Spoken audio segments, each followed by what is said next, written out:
చిరంజీవి పద్మ విభూషణ్ కి టీడీపీపై జనసేన చీఫ్ పవన్ కళ్యాణ్ తాజా విమర్శలకు మధ్య లింక్ ఉందా? అవునని అంటున్నాయి పొలిటికల్ సర్కిల్స్. పవన్ కళ్యాణ్ కు బీజేపీ టెంప్టింగ్ ఆఫర్ ఇచ్చినట్లు తెలుస్తోంది. సరిగ్గా ఎన్నికలకు ముందు ఆంధ్ర పాలిటిక్స్ లో మలుపు తిప్పే రాజకీయం తెరపైకొచ్చిందని సమాచారం. ముందుగా చిరంజీవికి జనసేన నుంచి రాజ్యసభ సీట్ ఇవ్వడం, ఆ తర్వాత కేంద్ర మంత్రి పదవి ఇవ్వడం, జనసేన చేరిన తర్వాత ముద్రగడ పద్మనాభంకు గవర్నర్ పదవి ఇవ్వడం లాంటి సంచలనాలు కూడా జరగనున్నట్లు సమాచారం అందుతోంది.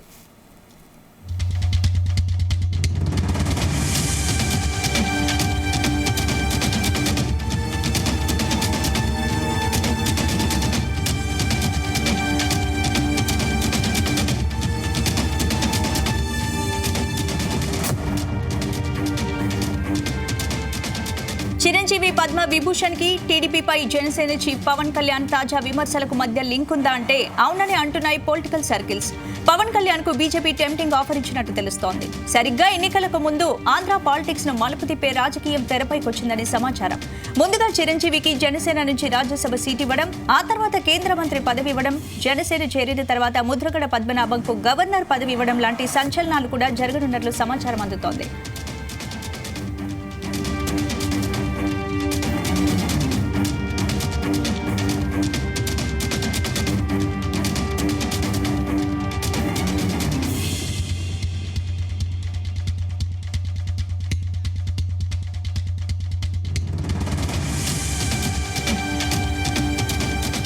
ఇక ఆంధ్ర రాజకీయాలను మలుపు తిప్పబోతున్న ఈ పరిణామాలపై మరింత విశ్లేషణ జీ తెలుగు న్యూస్ ఎడిటర్ భరత్ అందిస్తారు.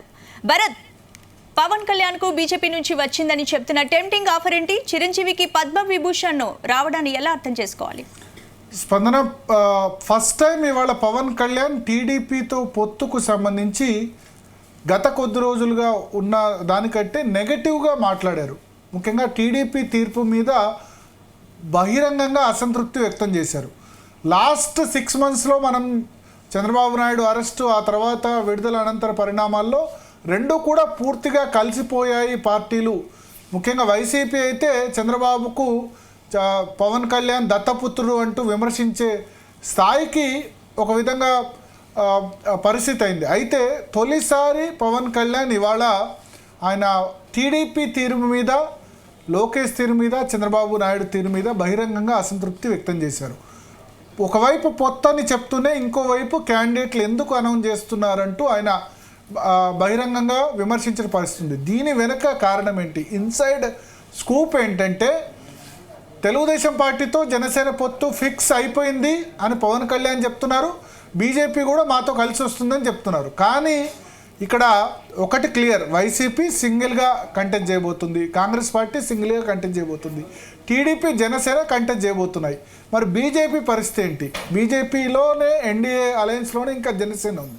సో టీడీపీ, బీజేపీ, జనసేన మూడు కలిసి పోటీ చేస్తాయి అంటే టీడీపీ సంబంధించి కూడా కొంత భిన్న అభిప్రాయాలు ఉన్నాయి. బీజేపీ కనుక కలిసి పోటీ చేస్తే కనుక మైనారిటీ ఓట్లు నెగిటివ్ అయ్యే అవకాశం ఉంది. At the same time BJP support లేకపోతే ఎన్నికల్ని మేనేజ్ చేయడం కష్టం. లాస్ట్ ఎలక్షన్స్లో టీడీపీ అధికారంలో ఉండి కూడా మొత్తం ఎలక్షన్ కమిషన్ సంబంధించి కానీ, లేకపోతే పోలీస్ అఫీషియల్స్ కానీ పూర్తిగా అటు హైదరాబాద్ నుంచి రావాల్సిన ఫండింగ్ ఆగిపోయింది, ఇటు ఏకంగా సిఎస్ను ట్రాన్స్ఫర్ చేసిన పరిస్థితి, ఇంటెలిజెన్స్ అధినేతలను కూడా ట్రాన్స్ఫర్ చేసిన పరిస్థితి. సో బీజేపీ సపోర్ట్ లేనిదే చంద్రబాబు ఎన్నికలకి వెళ్ళలేరు, ముఖ్యంగా ఎలక్షన్ మెషినరీ విషయంలో. అందుకనే ఈ విషయంలో భిన్నాభిప్రాయాలు ఉన్నాయి. అయితే ఇప్పుడు చంద్రబాబు నువ్వు పక్కన పెట్టి పవన్ కళ్యాణ్ను సొంతంగా పోటీ చేయమని బీజేపీ హైకమాండ్ ఒత్తిడి తెస్తున్నట్లుగా మనకు సమాచారం ఉంది. బీజేపీ 3 నిర్దిష్ట ప్రతిపాదనలు చేస్తుంది. ఒకటి ఏంటంటే, ఇప్పుడు పొత్తు ఖాయమైతే కనుక వీళ్ళు ఇన్సైడ్గా టీడీపీ జనసేన అనుకుంది ఏంటంటే 25 సీట్లు అసెంబ్లీ జనసేనకి ఇవ్వాలి అవుట్ ఆఫ్ 175. 25 పార్లమెంట్ సీట్లలో 3 పార్లమెంట్ సీట్లు ఇవ్వాలి. మచిలీపట్నం ఒకటి అనుకుంటున్నారు, విశాఖ కానీ అనకాపల్లి కానీ ఒకటి అనుకుంటున్నారు. ఈస్ట్ వెస్ట్లో ఉన్న ఉమ్మడి ఈస్ట్ వెస్ట్ జిల్లాలో అక్కడి నుంచి ఒక పార్లమెంట్ నియోజకవర్గం. ఈ 25 అసెంబ్లీ 3 పార్లమెంట్ సీట్లను అనుకున్నారు. ఈ 25 అసెంబ్లీ సీట్లకు పోటీ చేయడం ఎందుకు పవన్ కళ్యాణ్ అని బీజేపీ హైకమాండ్, ముఖ్యంగా అమిత్ షా నుంచి, జేపీ నడ్డా నుంచి, నరేంద్ర మోడీ నుంచి ప్రత్యేకంగా ప్రెషర్ ఉంది. దీని బదులు ఇప్పుడు చంద్రబాబు నాయుడు గెలిస్తే అల్టిమేట్గా ఆయన ముఖ్యమంత్రి అవుతారు, నీ పార్టీకి వచ్చే లాభం ఏంటని టీడీపీ ప్రశ్నిస్తోంది. సో అందుకనే జనసేన అదేవిధంగా బీజేపీ రెండూ కలిసి వెళ్దాం, పూర్తి స్థాయిలో కాపు ఫ్యాక్టర్తో ఎన్నికలకు వెళ్దాం. ఆంధ్రప్రదేశ్ పాలిటిక్స్ అన్నీ కూడా క్యాస్ట్ యాంగిల్లో నడుస్తున్నవే. కమ్మ పార్టీగా టీడీపీ, రెడ్డి పార్టీగా జగన్మోహన్ రెడ్డి, వైసీపీ పార్టీలు ముద్రపడ్డాయి. సో కాపులు దాదాపు 16-17% జనాభా ఉన్నప్పుడు కాపు ఫ్యాక్టర్తో ముందుకు వెళ్తే సిగ్నిఫికెంట్ ఓట్స్, ఇప్పుడు 20 సీట్లలో పోటీ చేస్తే ఎన్ని గెలుస్తారో తెలీదు. అదే ఒంటరిగా పోటీ చేస్తే కొన్ని సీట్లు వచ్చినా సరే నెక్స్ట్ 2029 ఎలక్షన్స్ కొట్లాడడానికి అవకాశం ఉంటుంది. చంద్రబాబు నాయుడు కనుక ఇప్పుడు సీఎం అవుతే మళ్ళీ టీడీపీ, వైసీపీ ఉంటాయి. ఈ ఎన్నికల్లో కనుక టీడీపీ గెలవకపోతే టీడీపీ మనుగడే ప్రశ్నార్థకం అవుతుంది అన్నది బీజేపీ ఆలోచన. సో అందుకోసం 3 నిర్దిష్ట ప్రతిపాదనలు పెట్టినట్టుగా తెలిసింది. ఒంటరిగా బరిలోకి వెళ్దాం, టీడీపీతో పొత్తు లేకుండా బీజేపీ, జనసేన రెండూ కలిసి వెళ్దామని ప్రతిపాదనలు పెట్టారు. అందుకు వాళ్ళు 2-3 ప్రతిపాదనలు చేస్తున్నారు. ఒకటి, కాపు ఫ్యాక్టర్తో వెళ్ళాలంటే ముద్రగడ పద్మనాభం ఎవరైతే ఉన్నారో ముద్రగడ పద్మనాభంను ఆయన కాకినాడలో 5 లక్షల మంది సమక్షంలో జనసేనలో ఇమీడియట్గా చేర్చుకోండి. చేర్చుకున్న తర్వాత ఆయనకి బీజేపీ పార్లమెంట్ ఎన్నికలకు సరిగ్గా కొద్ది రోజుల ముందు గవర్నర్ పదవి ఆఫర్ చేసే అవకాశం ఉన్నట్టుగా విశ్వసనీయ వర్గాల నుంచి సమాచారం అందుతుంది. ముద్రగడ పద్మనాభంకు కేంద్రంలో ఉన్న మోడీ ప్రభుత్వం ఎన్నికల షెడ్యూల్ వెలువడేలోగానే ఏదో ఒక రాష్ట్రానికి గవర్నర్గా పంపించే అవకాశం. ఎగ్జాక్ట్గా తెలంగాణలో ఎన్నికలు జరగబోయే ముందు మనకు గుర్తుంటుంది, త్రిపుర గవర్నర్గా ఇంద్రసేనారెడ్డిని అప్పుడు నియమించారు.